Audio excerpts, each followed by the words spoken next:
Okay, this video is going to cover from pages 134 to about pages 139, I think, of your book, First Steps in Academic First Steps in Academic Writing. Sorry, it goes to 141. So if you want to open up your book to page 134 to follow along so you can make comments in there, that may be useful for you. Okay, so the first thing that we want to start off with is a couple of new subordinators that you're going to be using here. You know, one of the things that I'm requiring you to do now in your paragraphs is to include complex sentences. And one of the things you may or may not have noticed on your paragraphs is that if you used a sentence with if, or if you used a sentence with because, I was counting that as a complex sentence.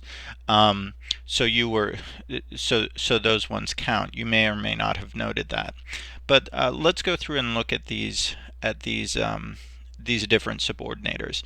One of the things that we want to review in terms of a complex sentence is that a complex sentence is made up of two parts. It's made up of a dependent clause and an independent clause. So the independent clause is a complete sentence, and we say that it's independent because it doesn't need anybody else. And the dependent clause is not independent. It needs someone else. So if we look at these, at the way that these three ones are written, we should notice that there's two ways that we can write complex sentences. We can start with the independent clause and then have the dependent clause follow. So the example with because is they canceled the game because the field was too wet. The independent clause is they canceled the game, and then the dependent clause is because the field was too wet. You'll notice here that there is no comma. Now, one of the mistakes that a lot of students make, and honestly a lot of people make this mistake, is that they put a comma before because. Because is considered a subordinator. So in general, we don't want to put a comma before because. But however, look at the second one where we say because the field was too wet, comma, they canceled the game. In this case, we use the comma because the dependent clause is coming first. So look at the next one. They canceled the game since the field was too wet. The dependent clause comes second, since the field was too wet. So we don't use a comma. But in the next one, since the field was too wet, comma, they canceled the game, the dependent clause is coming first, so we use the comma. Again, here, same thing here with if. John is unhappy if he doesn't get an A in every class. The dependent clause is second, so we use no comma. If he doesn't get an A in every class, comma, John is happy. The dependent clause is first, so we do use a comma. Okay, so keep that in mind. Again, take a look back at your old paragraphs and you'll see there'll be places where I'm crossing off commas, and most of the time it's because you're using them incorrectly. All right, one point of emphasis here is the difference between because of and because, and this is a mistake that a lot of ESL students make. Now, because of is not a subordinator. Once you put the of after because, it becomes a preposition. And we haven't really talked about prepositions, but the rule that you should know is that a preposition has to be followed by a noun or a noun clause, meaning that a group of nouns. So we have this example here. Hawaii is a popular vacation spot because of its beautiful beaches. So after because of, we have its beautiful beaches, which is not a sentence, right? It's just a group of nouns. We can also put it in the beginning of a sentence, because of its beautiful beaches, comma, Hawaii is a popular vacation spot. You'll notice again, when we put it in the beginning, we want to use a comma after that. Pardon me, after that phrase. But when we look at because, we see that because is a subordinator, and a subordinator has to be followed by a complete sentence with a subject and a verb. So Hawaii is a popular vacation spot because it has beautiful beaches. Okay, or because it has beautiful beaches, comma, Hawaii is a popular vacation spot. Okay, so here's the common error that I do see in your writing. So people will write something like this: Hawaii is a popular vacation spot because of it has beautiful beaches.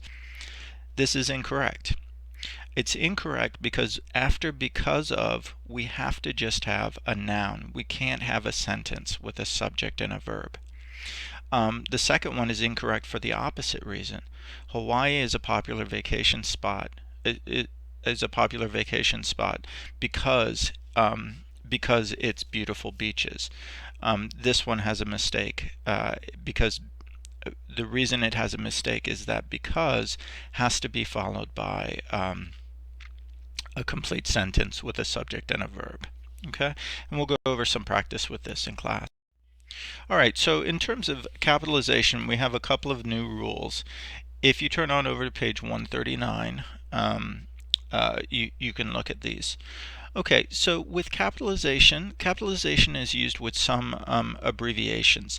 So when we have abbreviations of a company like IBM, IBM, the full name is actually, I think, International Business Machines, right? But that's a long name, so everybody calls it IBM. There's a couple more in the book, like VW, which is for Volkswagen, UN, which is for the United Nations, TV, which is for television, and so on and so forth. Okay, so there's some abbreviations for companies and also some countries and other things where we capitalize all of the letters. However, when we have abbreviations for titles, and by titles I mean the things that go in front of people's names. So the word, like this example here, it's doctor, right? We don't capitalize both the D and the R. Same with Mr. MR, or Mrs. MRS, or professor, prof, PROF, period. Okay, we only capitalize the first letter of these abbreviations. The other capitalization word is all the words in a greeting. So when you're writing a letter, the greeting might be "Dear Sir," or "To whom it may concern." You want to capitalize all of the letters there. So in "Dear Sir," we capitalize the D and the S. In "To whom it may concern," we capitalize the T, the W, the I, the M, and the C. However, when we're writing a closing, we only capitalize the first letter. So love, right? That's only one word, but if we look at "very truly yours," we can see we just capitalize the V. We don't capitalize the other letters. Don't ask me why this is, but this is the way that it is that it's formatted. Okay? And then moving on to the new comma rules. This is on page 141. The first comma rule here is about with numbers. So with numbers, we separate things at thousands and millions and billions. So for example, we say the college has 23,250 students. So we put the comma in between the 1,000 and the 100. The time that we don't do this is that we don't do this with dates. So we have 2010, but we're not going to put a comma after 2000. We also don't use it with street addresses like 2935. We're not going to put a comma there. The other time we don't use commas is we don't use commas with money. And I do notice that in some people's writings that people will use commas in when dividing the dollars from the cents. And in English, what we use is we use a decimal, which is basically looks the same as a period. So we have 59.95. We have 59.95. Similarly, with decimals, we use a period. So we have 6.875, not 6.875. Okay. The second rule that we have here is that when we're writing down dates in a sentence, we need to use commas to separate the dates and after the year in the middle of the sentence. So we have here the third millennium started on January 1st, 2001, not January 1st, 2000. So the comma goes after January 1st and after 2001 because it's in the middle of the sentence. In the second one, we put a comma after January 1st. Okay? We don't need one after 2000 because there's a period at the end of the sentence.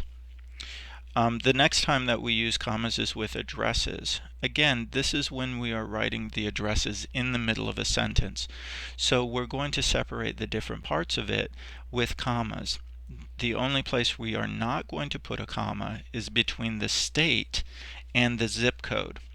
So in this example, we have the address of the White House is 1600 Pennsylvania Avenue, comma, Washington, comma, DC, 20500.